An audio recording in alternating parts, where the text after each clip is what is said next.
This is Jen Casey, so please give her a big welcome. And she's going to tell you about what we're going to do here today. Yes. So I'm going to talk about how to build a balanced meal. We're going to put it all together, and I will be showing you how to make a southwestern salad with the framework that I'm going to be showing you. So tell me if this ever happens to you. You make a beautiful smoothie in the morning. Maybe you've got some banana in there, some strawberries, some almond milk, rolled oats. Every day. All the things, maybe a little handful of spinach for color. And then an hour later, you're starving. Yeah. And you think, well, this was a healthy smoothie. What could have gone wrong? Yeah. Right? Yeah. Balance. Okay. So I have a solution here. But first, raise your hand if you would consider yourself to be a healthy eater.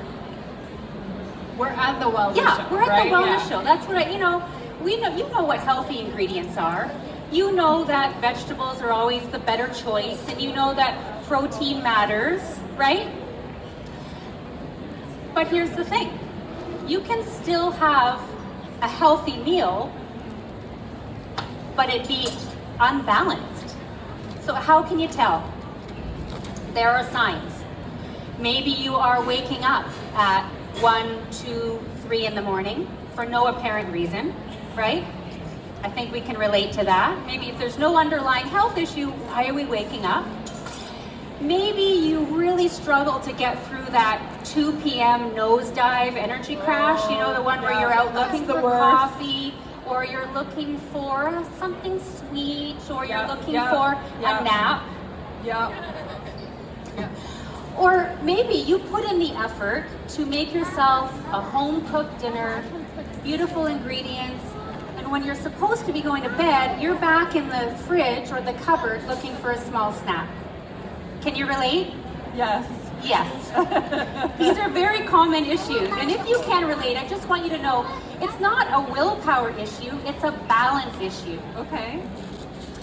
So I have the solution. So you're going to teach us how to... I'm going to teach you how to use a very simple framework to build meals so that they are balanced and so that you have better balanced energy, sleep, blood sugar, hormones. Because when your meals are not balanced, your body starts to send out signals like hunger, thirst, sugar cravings, salt cravings, right? Energy dips, digestion issues. So this framework is called the Balanced Food Framework. It's very simple. It's not a diet. It's nothing complicated, but it's a way to build your meals so that they work for you and not against you. Okay. Awesome. Okay. I'm excited. So all I want you to remember for now is PFFF. PFFF. Yeah? Let's hear it. PFFF. Okay, so let's get into it. Okay. All right.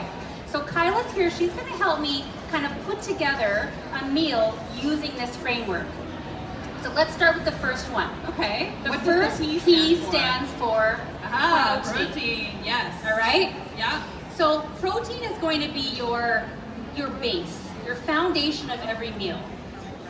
When I work with clients who complain that they just can't quit snacking or they're always hungry between meals, my first question is, how much protein are you eating? Okay. And my suggestion is always look back to that last meal you ate and determine if there was protein in it and how much. And I can guarantee protein is often missing and we don't get enough. Yeah. So protein helps to stabilize blood sugar. So if you're hungry between meals and you're having that roller coaster of blood sugar and energy crashes, it's safe to say that you need more protein. It doesn't have to be meat. There's eggs, there's tofu, there's beans,